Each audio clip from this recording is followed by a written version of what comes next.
I'll tell you the story. But they had brought us into the room, and and she's lying there with a blanket over her face, and you take off the blanket, and it's dead as fuck, and you're like, but you can I remember just, I was talking to her, and it was weird, like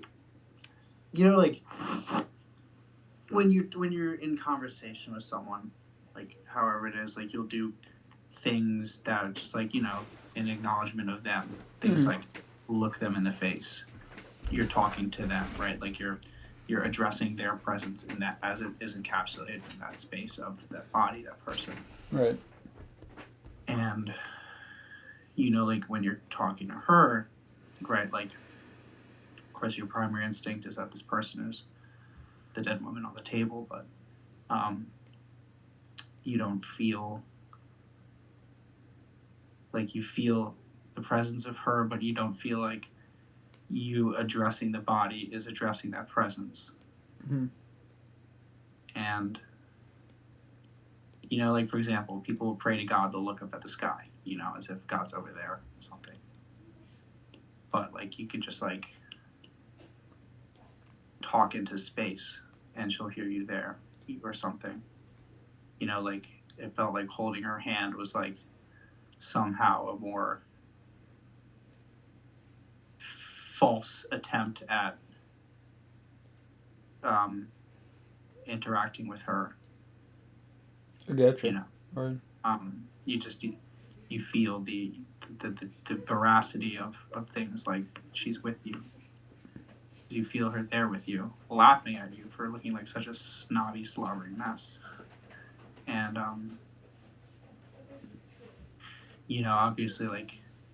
obviously it's shocking and surreal. But at the same time, it is it's so unburdening. I mean, she really suffered. She really fucking suffered for a long time. And you're just I'm so glad that she's no longer suffering. What a fucking relief. Regardless, even if the totality of life ended there, that was already a good thing, I feel you. And I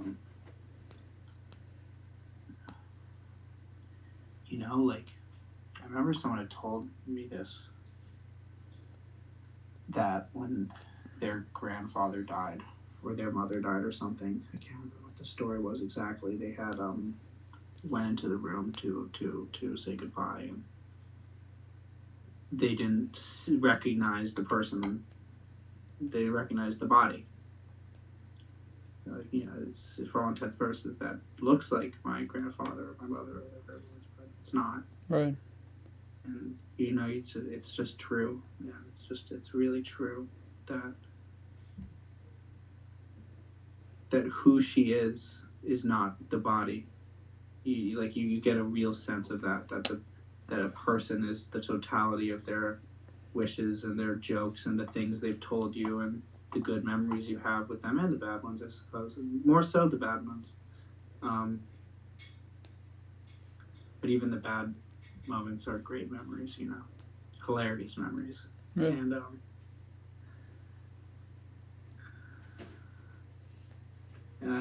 so it's one of those. It's definitely one of those days where you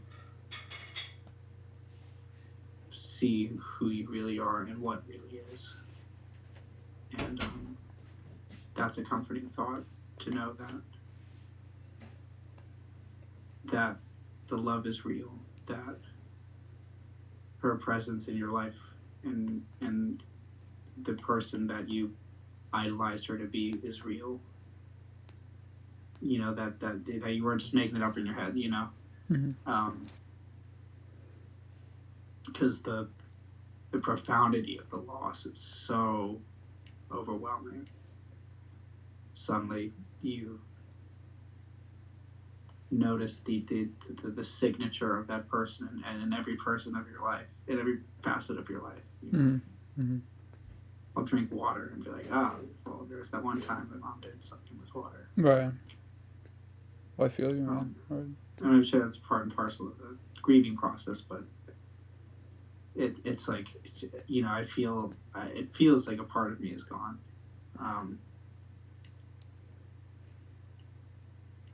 But only insofar as a part of her is gone, just a part. Right. And that who she is was always so much more beautiful than her body. Who she is was so much more than that. It's who she is even me, and her legacy. That's as much her as any other part of her. True. And that's me. That's a big part. And she didn't just lose her body because I am also her body. And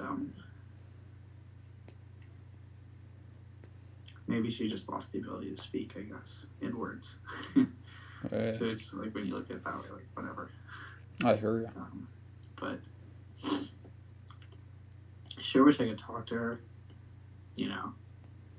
All those things that I was afraid were going to happen, they're true. Afraid that so much left unsaid, that there's so many moments you still want to share. But boy, does it force you into a new position. You don't have a choice anymore to act the same way, to be the same person, because by no means are you.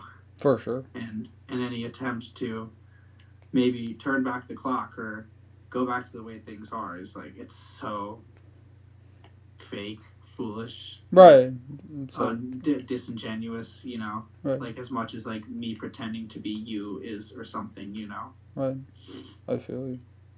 Because I'm not the person I was when I spoke to you last night. I hear you, dude. Of something much greater. And that's because her choice to move on enabled me to as well. Definitely. And moving on is fucking potent. Я с Джеймсом говорю, что... Не, сейчас. Да, я знаю. Бабушка твоя померла, тоже скажи. I hear you, dude. Yeah. Does she know? Yeah, I told her. She was sad about it. She was sad about it, but I didn't... Like, I told her everything we talked about. And that it's just like... Sure. She's suffering, you're suffering, they knew this was going to happen eventually, and it's ultimately, like everything I wrote, people are mortal, that ultimately this is exactly what's supposed to happen, how it's supposed to happen. She's in a better place, she's where she's supposed to be, you're where you're supposed to be, and everything is good. It's so scripted, dude. Yeah. Holy shit, bro. That's another thing, right? Because, every single part of this dying process has been synchronicity after synchronicity after synchronicity. Every fucking ticking second on the clock is an expression of the poetry of this process. When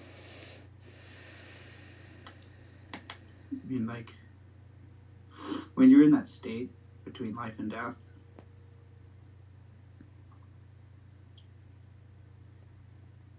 your energy is so expressed. All of who you are is upon your slave. And so you get, as someone who exists on the outside of that, watching my mother go through this process, I get to share in every part of her. Every inkling of fear that she has for what's to come. Every joy of the kind words they gave her. We had such a great day yesterday. We all hung out with her the whole day. Of course, not knowing it was her last day, but we had, because we were all acutely aware that, she was dying. None of us thought it would happen right now, but we knew it was going to happen. Right. It's just that because the decline of her health just kept accelerating, So it was hard to really place a timer on it, Right.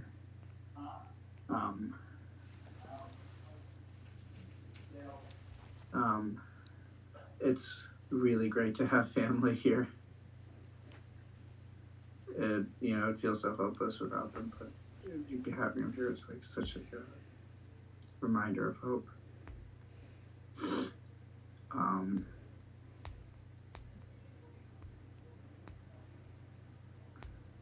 Last night, maybe after an hour, we got off the phone. My mom started yelling out in her sleep, saying, "Help me." I thought she was just in pain. She was awake and talking to me. I thought she was just in pain. Mm-hmm.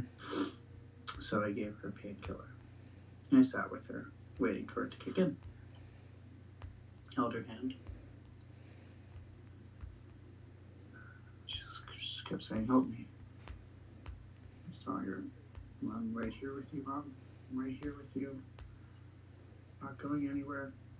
Caroline's here with you." Went on for 4 hours. And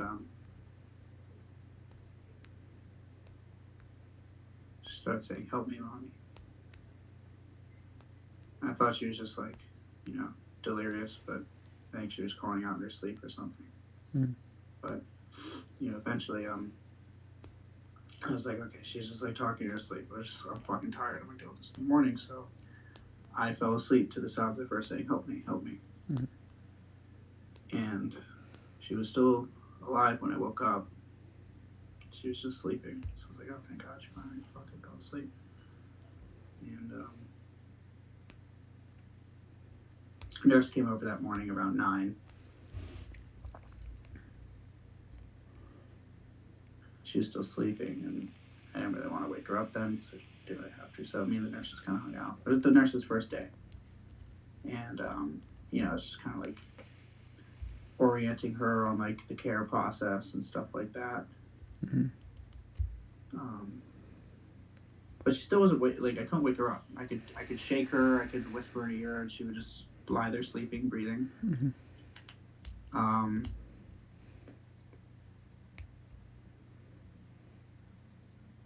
And we just lifted her out of her chair. Normally we like to wake her up. We don't like to just like carry her around and shove her around places because it hurts her. Right.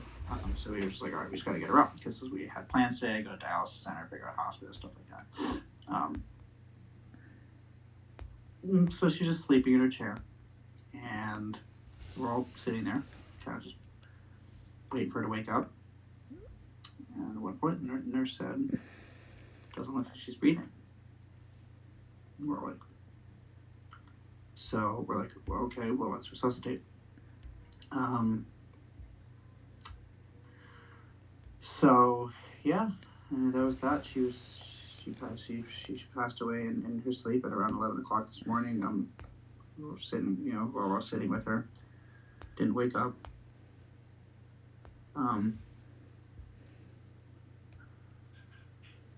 The next hour or two is very chaotic. Resuscitation, CPRs. Do we call an ambulance? Do we, at one point I was like, I'm not waiting for a fucking ambulance, and I carried her into the car, and then everyone was yelling at me, like, stop, wait for the ambulance. Mm-hmm. So we started, doing CPR in the back seat of the car, and oh my God, she's fucking, like, naked, and, like, her head's, like, hanging out the back, and, like, fucking fluids coming out of her mouth and shit.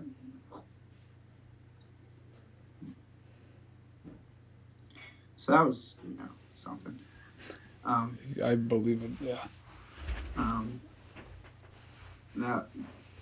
So I know between yesterday, the joy and the beauty of the human family moment that was yesterday, and the particularly haunting experience that I had last night, and the shock of her passing this morning. These are moments that are going to stick with me for a very, very, very, very, very long time. Do you feel like it was traumatic? Extremely. Especially the help me part, man. I feel so bad that Then I went to bed. But I know she wasn't talking to me. And I forgot to administer her Narcan. So I feel like a little indirectly responsible for giving her a painkiller, and then she went into cardiac arrest. Narcan does what? Narcan just eats up opiates in your body. Like if you're going through like drug-induced cardiac arrest, you can just like administer someone Narcan. They're supposed to just like snap back out of it. But how would you have known to give her that? Because she took painkillers, and 6 hours later she was dying. It doesn't show who's took painkillers? Yeah. So I just mean, like, where's your blame in that? There was none. I didn't think to try it. You know, maybe it would have taken her out of it, but I didn't think to try it. Mm-hmm. Your question was like, how would you know to deliver Narcan? It's like typically, if someone's dying and they've taken painkillers, you try Narcan. Oh, I see. But no one else knew that either? The nurse, too? The nurse. Or they weren't? The nurse was in panic mode, dude. Poor lady, first day on the job. Oh, first day on the job, not first day with you guys. Well, first day on this job. I got you, yeah, okay. So, like, young black girl. You know, kind of chubby, dreads. Uh-huh. A Jamaican girl named Shandice. Uh-huh. And her only duty in her private care was to try to resuscitate her. And she didn't really know what she was doing. I see. And she was very scared. Like, you know, I mean, shit, we had to console her more. me and my siblings. Right. Though I don't think that would have done anything, though. I don't think that's like... Matter. Yeah, it doesn't matter even if it did do anything. But out of all the things that I have blamed myself for and felt guilty for in the last 5 years, I don't feel blame or guilt about this. Okay. I don't feel blame or guilt about really anything anymore. I let go a lot of that stuff in the past few months. Right.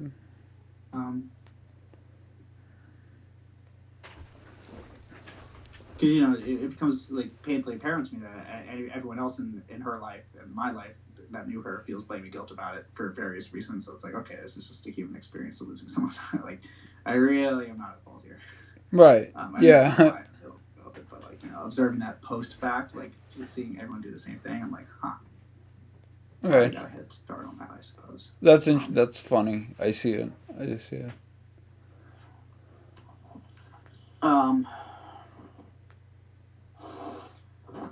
So, you know, like, I know I'm not at the full extent of my emotion. I know, like, I'm definitely in a state of, like, existential shock. Surrealness. But I also know that having my family here that have been so capable and, like, taking care of these next steps, and, it's been really nice. I hear you. Yeah, it's definitely probably too much to express, and probably a lot of inexpressible things. Yeah.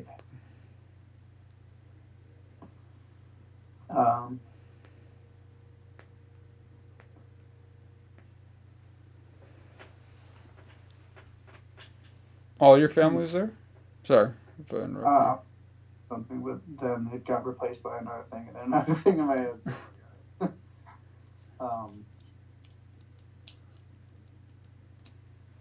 So, it's such a range of emotion, you know, and it's one of those things where it's like, it also gets to show you like how everything exists within the range of like quote unquote good and bad. Like how like you can't just like look at experience and call it wrong, or like it's just like it's such like an it is what it is thing. Right. Because, you know, the benefit was her sacrifice allowing us to change. The benefit was her ending her suffering. The benefit was, you know, like all the things about death, the things you learn from it, the ways in which your loved ones grieve for you and discover what love means for themselves. And, you know, like the same way that crying is a release of pain, like death is truly a release of like fear, of dread. Right.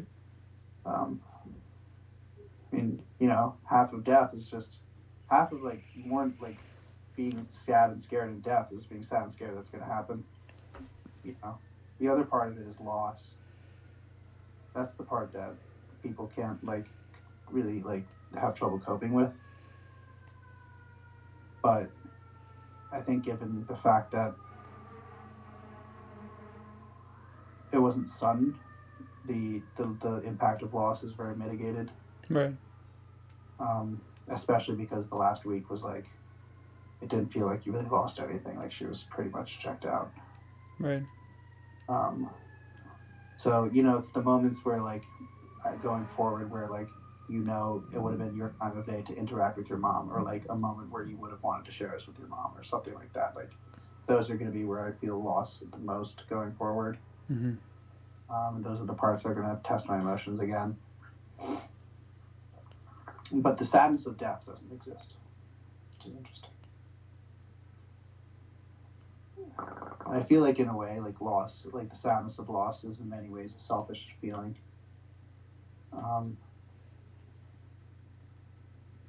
No connotation to that. It's just a feeling that is oriented towards self, you know. Right. I get you.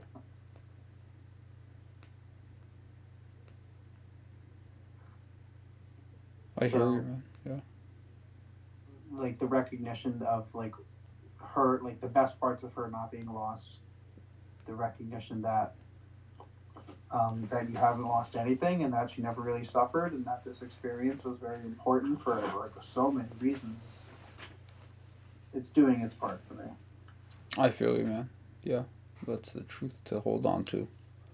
If the spooky shit comes back, because I mean, yeah, like you said, just looking at it for what it is, it's like this is not a, you know, sounds insensitive to anybody else, but it's like it's not a bad thing, you know. It's just there's a lot of connotation around death that it is like a bad thing. You had said yesterday too, like maybe death should be a party. Right, it's like a send off. Like people, you know, kids go to college, you know, or like some far, like you know, people go live in another country. People give them a sending away party. It's like you'll see them again, you know. I absolutely agree with that, man. It's like I think really the only mourning in death is like the ingrained idea that this person is dead. Yeah, right. They don't exist anymore. They're locked in some dark box for the rest of eternity or something. Locked in dark forever to wander and shit like that. Yeah.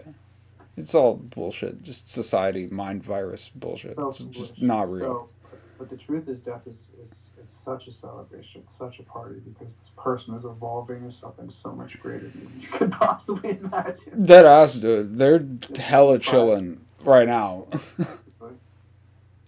Sorry, I missed the last part of what you said. I also want to hear what you said, but I said the only thing to cry about is your own miserable existence, really. Right, yeah, I agree. No, I was saying, yeah, they're hella chilling right now. Like, yeah. Big time. Big time. I could almost hear her laughing. I hear you, brother. If you're in the same position, you'd probably laugh. I'd laugh. No, are you kidding me? You fucking idiots. Come on. Yeah, exactly. Well, and, you know, part of that too is that, you know, she gets to tap into the sense of truth, relieved from her body, and part of that is the part where that sees the joy and the glory of suffering. So she probably is doing the same thing. True that. She's probably laughing at herself just as much Absolutely. as the whole situation. Right, like when you hear someone like that laughing, it doesn't feel like their voice laughing, but you feel the impulse of that, you know, that vibration. Yeah. Ha ha ha. Right. What a sweet lady.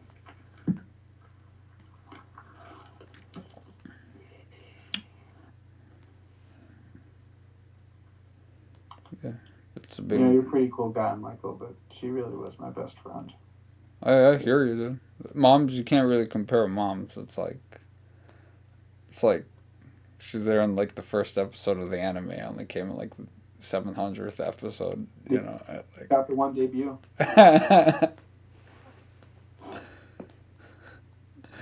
I mean, they even did voice lines for her before they even animated her character design, so. There you go. 10 months of voice lines, too. Oh, you're reporting.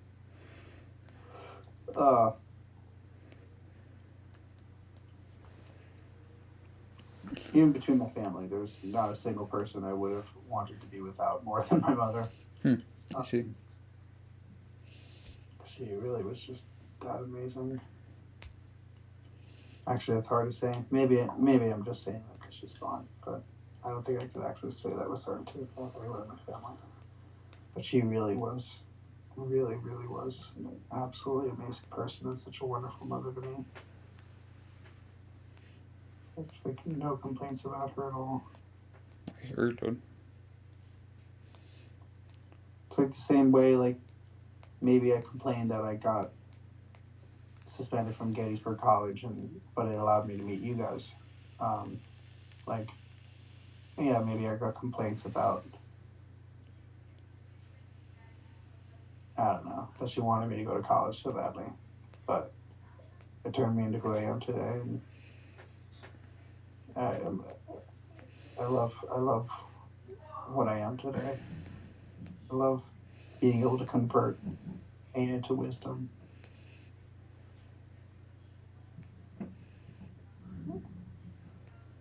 So, yeah, we'll be chilling. We'll be chilling. Oh, for sure. For sure. Yeah, and even, like, the loss, I wanted to say, it was, like, you know, like, the loss aspect of it, it's like, I agree with you that it is fully selfish. Just, like, aimed at self, right? Because it's like, that person didn't lose anything, especially in, like, the cosmic spiritual sense, is like, they are progressing as they were here, they are continuing, and it's just they're in a different stage, right?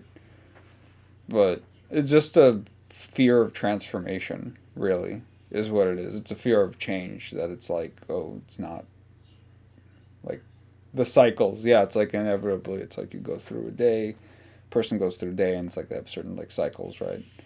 And like the people around them, of course, like, feed into those cycles, so it's like, you know, you go throughout your day and it's like, oh, this cycle is different and I gotta make something else. But that's not scary, that's just, you know, you'll make something else because you're infinite, my boy, you know, like, you'll make something healing in its place, you know.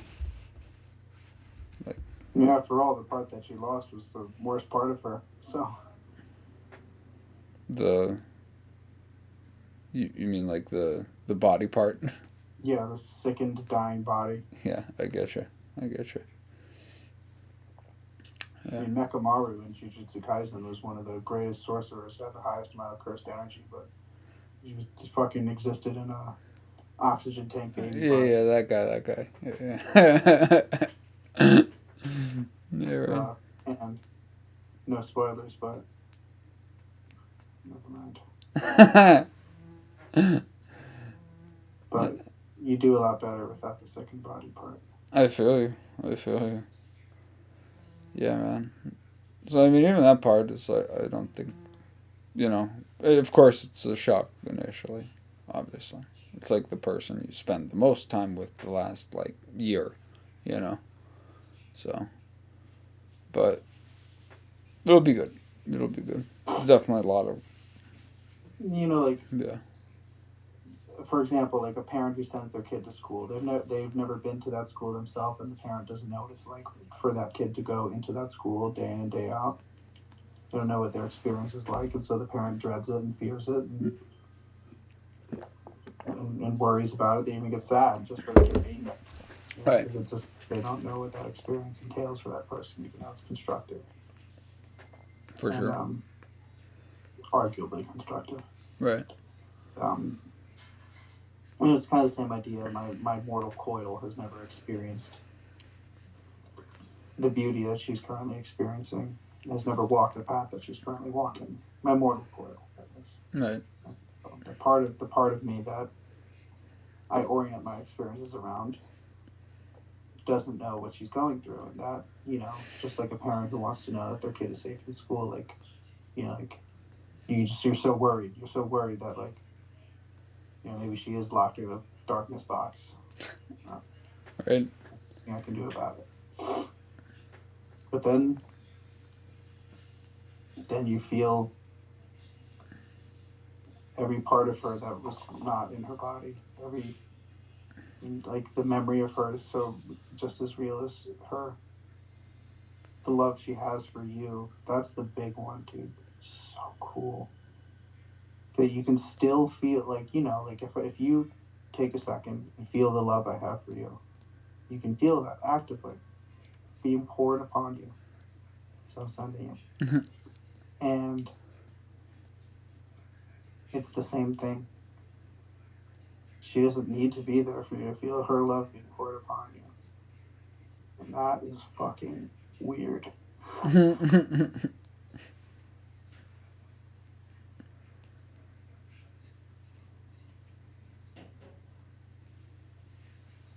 I hear it, dude. I did feel your love. And I believe it. As I feel yours.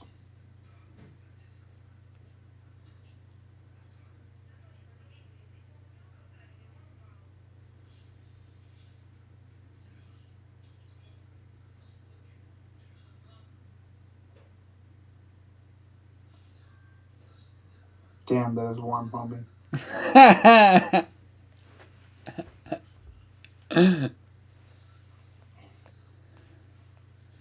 Let's go.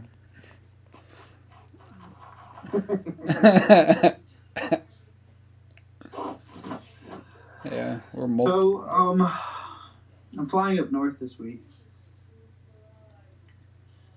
You're welcome to come out if you'd like. Oh, so the funeral's in New York. Yeah, it'll be in New York. Oh, I got you. She's gonna be buried in Southampton. I got you. I'm trying to see if I can lobby to drive my car up. On Friday?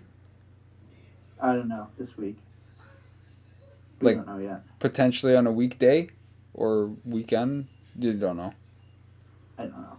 Probably Friday. What is it now? It's Monday. So tomorrow her body will be transported up north. I think tomorrow, and I think the next day, Wednesday, we will be going as a family up north. So either Thursday or Friday, I think at that point. I got you. But could go into the weekend. So, but I'll be around as well. Maybe if you don't want to come to the funeral, I can make some time for you. I'd like to. No, for sure.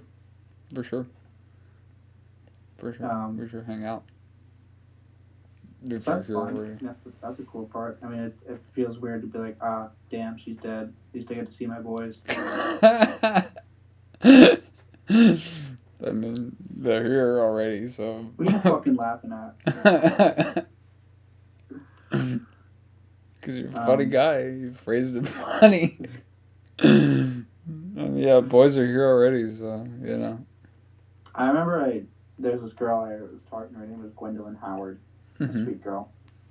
She had a father who died suddenly in a hiking accident, like approximately a year prior to me knowing her. Mm-hmm. And she had such a surreal method of coping, very laden with humor and expressive joy, and like making like jokes at his expense and stuff like that. I didn't think she was wrong to do or anything. Mm-hmm. I didn't understand it. Or I guess I understood it, but you know what I mean. I didn't understand it. Mm. And like it's funny because it's not like in this moment like I want to use humor as an attempt to like bolster my spirits or anything. It's really just like where my spirit lies is like in a form of lightness right now. I feel you, man. I'm getting that off you, big time. Which is why it's incredible. You got incredible spirit chops to have that in this situation. and make Jack McDonald's. So I was good looking memes. for photos of her, and then that fucking shit. I was like, you're gotta be fucking kidding me, dude. That's something. That's Yeah, something. right. It felt like a real dark jester moment, you know. Mhm.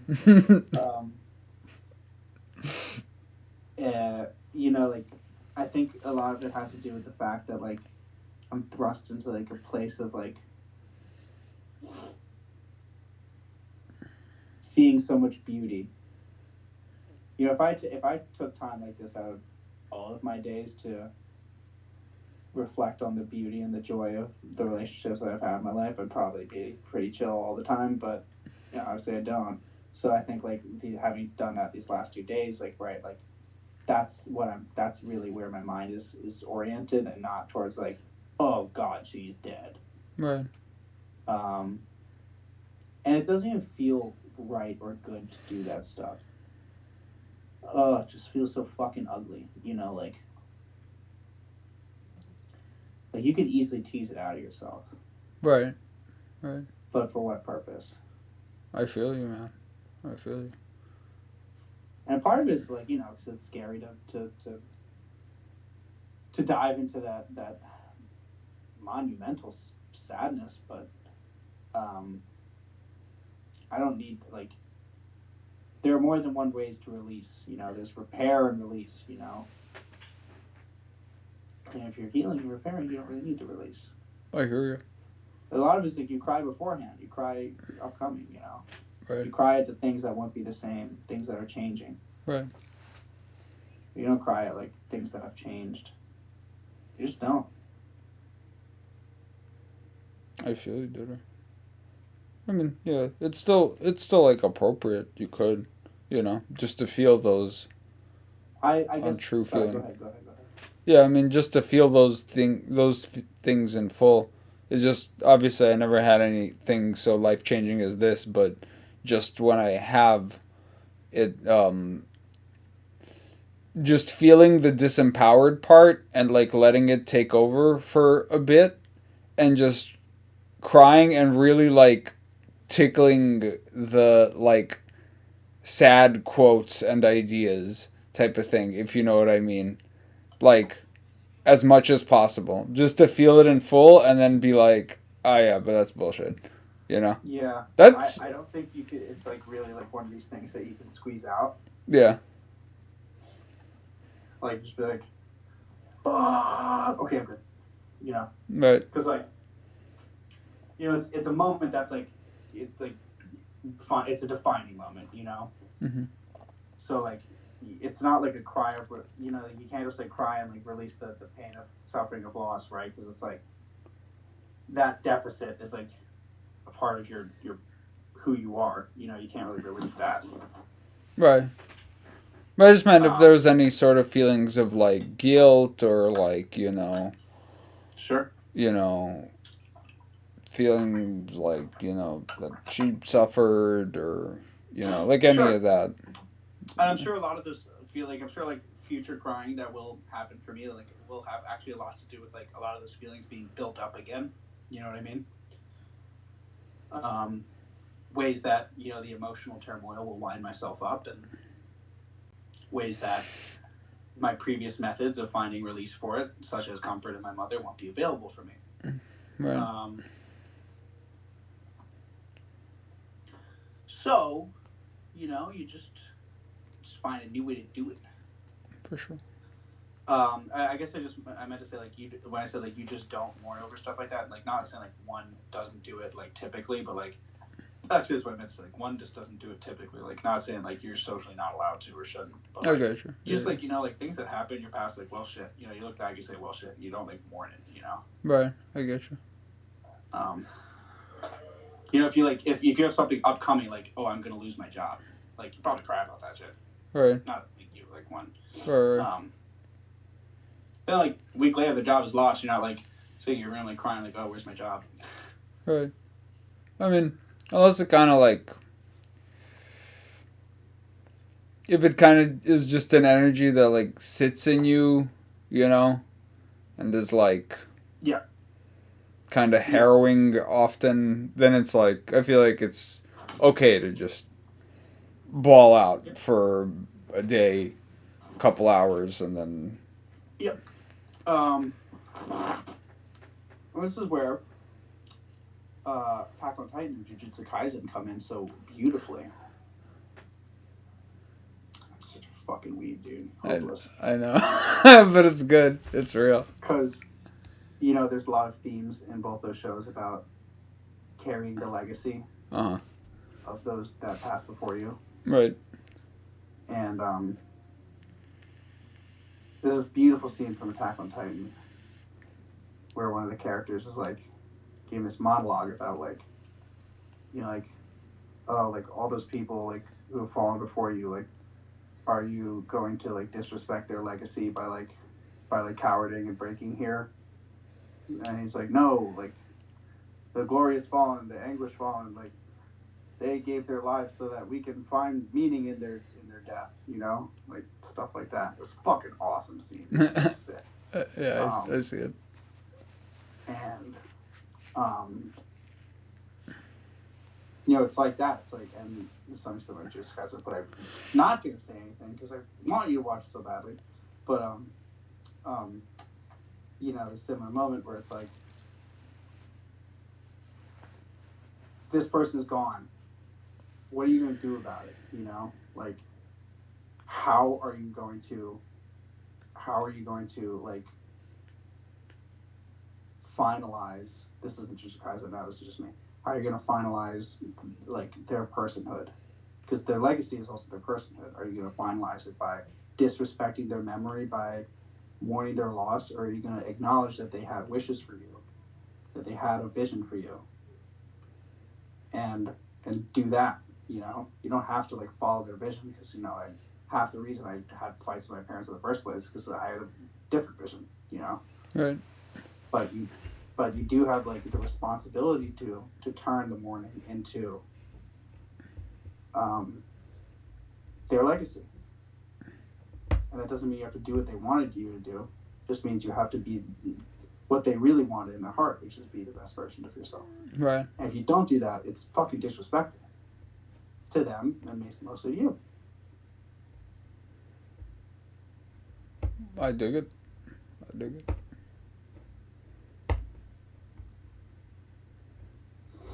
Anyways, I hear my family all talking together downstairs, so I think I'd like to just show up.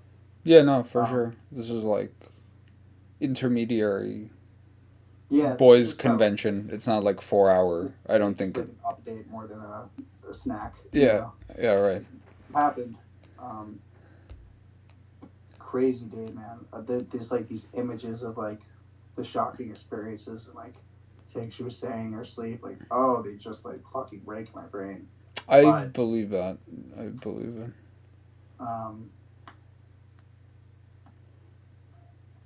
It's good to have people you love, man. I hear you. I did want to comment on that real quick. I mean, I know you want to go, but you get 1 minute. Is that like? Because I'm gonna want to respond. That's true. But bro, the resume. Come on. But bro, you didn't get a signed resume. Where's your search warrant? You resumed me last night when my mom was literally dying. So why don't you reflect on that one? Fuck, dude, got me. It's not my fault, dude. I was just doing my job, honestly. You fucking not. I was just doing my job, dude. I got a family to feed and shit.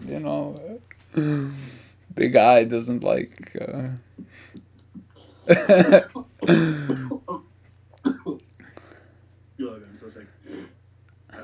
What did you want to say? I mean that it just like sounded like. Sometimes when my mom gets drunk and like really stupid retarded drunk, and is like half asleep, she says the same shit. She's like, mama, help me. Like, she does the same thing. So, yeah, I mean, obviously it's, like, traumatic listening to that. And it's tough.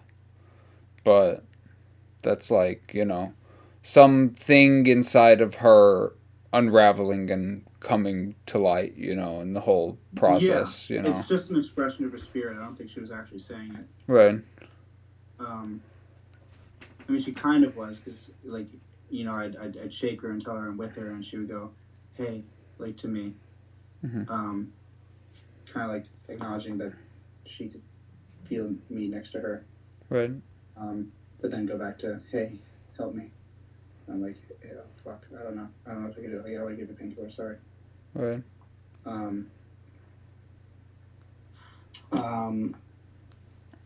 Yeah, no, that's definitely part of it. But there's another part of it too. Is like, oh, like you just like I don't know, like someone's voice when it's like in that moment. Like the moment in particular, like just redefines like intuition and shit like that. And the power of it.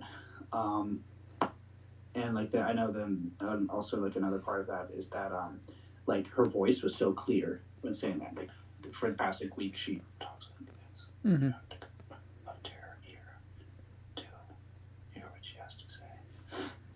And this was just like this. Help me. They're like, I have your voice. Yeah.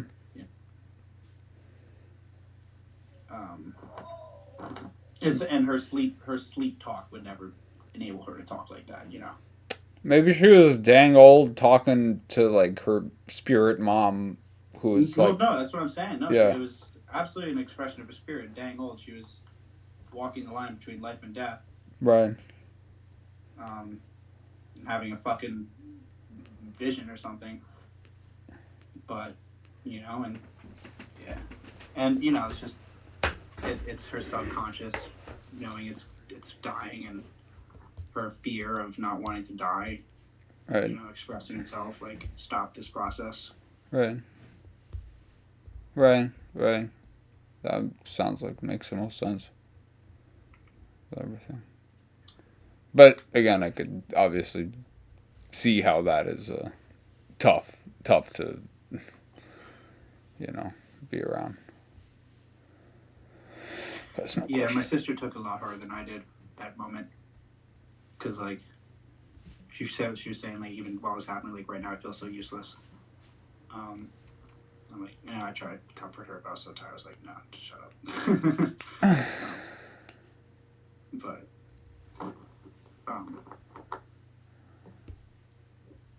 I have no regrets, dude. No fucking regrets. I sat by her. Right. Days on end, nights on end. Right. There's nothing really else you could have done. There's no possible way I could have been closer to her and more present in her final life for moments of her life. Unless I literally sat with her 24/7. True that, dude. Which for more or less I was starting to do. Right. So it's good. No regrets on that. Definitely. Not a single one. And that is something I'm going to carry with me for the rest of my life. Joy and gratitude. Big time. Holy shit, bro. The fact that I can sit there and say that for the rest of my life is huge. So I'll never have that what if guilt. That what if guilt stings, bro. That's for sure. I feel that. That's good. That's good stuff. For sure. And I'm really grateful that my siblings didn't have to go through the experience of choosing to walk away at some point. Remember I was saying at some point they're quitting work and going to stick around. And then like, what if my mom was like still alive like a month later, and then they have to make a choice to go back to work or something, and then dies 2 days later, and they're gonna be like, fuck, man, I walked away.